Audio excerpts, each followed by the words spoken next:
तो लोकसभा चुनाव का वक्त नजदीक आ रहा है, लेकिन अभी तक उत्तर प्रदेश में सीट शेयरिंग पर आपसी रजामंदी नहीं बन पाई है और इसीलिए उत्तर प्रदेश में फंसे पेच को सुलझाने के लिए कांग्रेस और समाजवादी पार्टी के बीच बैठक जारी है। ये बैठक कांग्रेस नेता मुकुल वासनिक के घर पर हो रही है, जिसमें सीट बंटवारे पर सहमति बनाई जाएगी। इस बैठक में उत्तर प्रदेश कांग्रेस के प्रभारी अविनाश पांडे मौजूद है, तो वहीं समाजवादी पार्टी से रामगोपाल यादव, सांसद जावेद अली खान, संग्राम सिंह यादव और उदयवीर सिंह शामिल है, क्योंकि इससे पहले भी कुछ महीने पहले हुए मध्य प्रदेश विधानसभा चुनाव में कांग्रेस और समाजवादी पार्टी के बीच सीट शेयरिंग पर बात नहीं बन पाई थी और इसी वजह से मध्य प्रदेश में दोनों दलों का गठबंधन टूट गया था, जिसके बाद काफी विवाद हुआ था। लेकिन कांग्रेस इस बार दावा कर रही है कि ऐसा अब नहीं होगा और हम सब मिलकर चुनाव लड़ेंगे। तो ये तीन तस्वीरें बयान करती हुई इंडिया गठबंधन की तरफ से आज कांग्रेस और समाजवादी पार्टी के बीच सीट शेयरिंग को लेकर बैठक चल रही है। मुकुल वासनिक के घर पर यह अहम बैठक चल रही है और उधर राहुल गांधी की, क्योंकि भारत जोड़ो न्याय यात्रा चल रही है।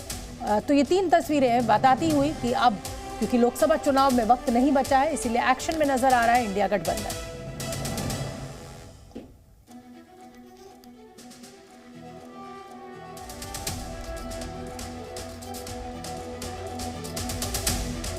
समाजवादी पार्टी के नेताओं और कांग्रेस के नेताओं के बीच अहम बैठक सीट बंटवारे को लेकर। ये अहम बैठक और उत्तर प्रदेश से 80 लोकसभा सीटें आती हैं और ये कहा जाता है कि दिल्ली की प्रधानमंत्री की कुर्सी उसी को मिलेगी जो उत्तर प्रदेश में अपना दबदबा बनाएगा।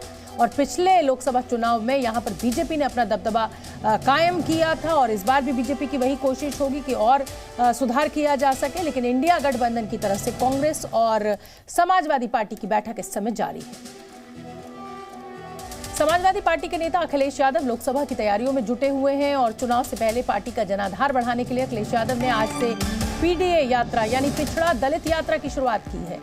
समाजवादी पार्टी की ये यात्रा 1 फरवरी तक चलेगी। समाजवादी पार्टी की ये यात्रा ऐसे वक्त में हो रही है जब कांग्रेस नेता राहुल गांधी भी भारत जोड़ो न्याय यात्रा लेकर निकले हैं और उनकी यात्रा यूपी के भी कई जिलों से गुजरेगी।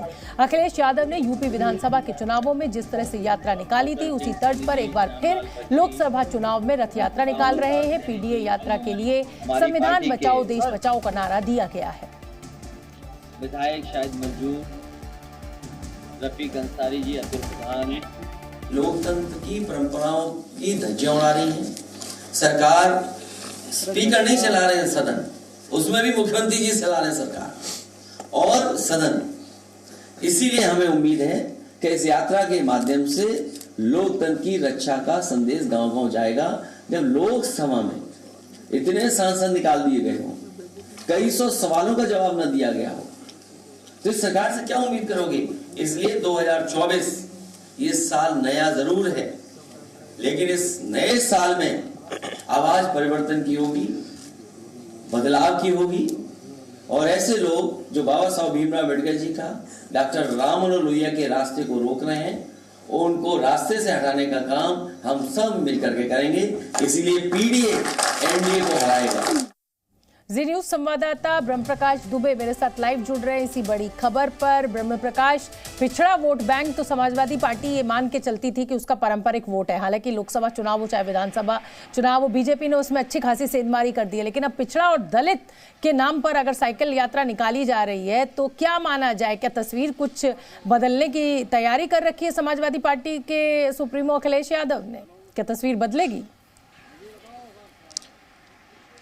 बिल्कुल बिल्कुल, देखिए लोकसभा चुनाव के लिए ज़्यादा वक्त नहीं बचा है, लिहाजा कोशिश तो यही हो रही है उनकी क्योंकि जो ओबीसी है वो सबसे बड़ा वोट बैंक है, उत्तर प्रदेश ही नहीं बाकी उत्तर भारत के राज्यों में भी। लिहाजा चाहे अखिलेश यादव हों या फिर दूसरी पार्टियां हों, सबका टारगेट यही है कि इस बड़े वोट बैंक को अपने तरफ लिया जाए। और इसके अलावा शोभना, एक और बात मैं बता दूँ कि जो बैठक है समाजवादी पार्टी और कांग्रेस के बीच जो शुरू होनी थी वो बैठक शुरू हो चुकी है मुकुल वासनिक के आवास पर। इसमें सीट बंटवारे को लेकर चर्चा होगी कि उत्तर प्रदेश में किस तरह से समाजवादी पार्टी और कांग्रेस के बीच सीटों का बंटवारा हो, आरएलडी को कितनी सीटें मिलें, तो इसको लेकर ये बेहद महत्वपूर्ण बैठक है। रामगोपाल यादव जो हैं वो मुकुल वासनिक के आवास पर पहुंच चुके हैं, साथ में जावेद अली सांसद हैं। इसके अलावा उत्तर प्रदेश कांग्रेस अध्यक्ष अजय राय भी मुकुल वासनिक के आवास पर आए हुए हैं। तो ये बैठक शुरू हो चुकी है और इसमें उत्तर प्रदेश को लेकर दोनों पार्टियां कैसे सीटों को लेकर चुनाव लड़ेंगी, कितनी सीटों पर कौन चुनाव लड़ेगा, इसको लेकर आज मंथन होगा। ये दूसरी बैठक है और इसमें कोशिश ये की जा रही है कि समाजवादी पार्टी और कांग्रेस की तरफ से कि अपनी अपनी जो उनकी दावेदारी है उस पर सहमति बन जाए। ये दूसरी बैठक है। बिल्कुल जाहिर सी बात है कि अगर मोदी से लड़ना है, बीजेपी से लड़ना है, तो एक मजबूत रणनीति, एक मजबूत सीट शेयरिंग फॉर्मूला इंडिया गठबंधन की जरूरत है। ये डू और डाई सिचुएशन है इस समय विपक्ष के लिए, तो अपनी अपनी तरह से पूरी ताकत लगाई जा रही है। लेकिन जब तक कोई नतीजा सामने ना आ जाए, ब्रह्म प्रकाश आप भी जानते हैं कि गठबंधन में सीट शेयरिंग बहुत आसान काम नहीं है, ये टेढ़ी कीर है।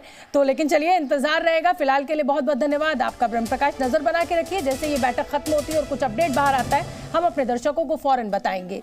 इंडिया गठबंधन में सीटों के बंटवारे को लेकर लगातार बैठकों का दौर जारी है, तो वहीं पक्ष विपक्ष के बीच जुबानी हमले भी चल रहे हैं। आरजेडी अध्यक्ष लालू प्रसाद यादव ने कहा कि सीट शेयरिंग जल्दबाजी में नहीं होती है, तो वहीं बिहार के पूर्व मुख्यमंत्री जीतन राम मांझी ने इंडिया गठबंधन पर ही तंज कस दिया। सीट शेयरिंग को लेकर लगातार बात हो रही है कि अब तक इंडिया गठबंधन में सीट शेयरिंग नहीं हुआ है, क्या कहेंगे सर? इतना जल्दी हो जाता है, सब हो रहा है। हम तो यही कह रहे हैं कि घमंडिया जो गठबंधन है उनका कोई हिसाब नहीं देख रहे हैं, आपस में रूसाफुली हो रहा है। एक को सेनापति पहले बना करके मैंने प्रधानमंत्री का सब्ज वाग दिखा करके हमारे नेता को कहां से कहां तक लोग हटाया, बिहार के काम को हैम्पर करके। आवाज़ उनको कन्वेनर का भी सीट देने की बात आई तो वो रूस गए और उन्होंने लालू जी को कहा कि लालू जी को कन्वेनर बना दिए। तो इस तरह से साफ है कि घमंडिया गठबंधन आपस में टूट गए हैं और आज और कल आप देखिएगा 2-4 दिन के अंतर्गत उनका कोई अस्तित्व ही नहीं रहेगा। Zee News।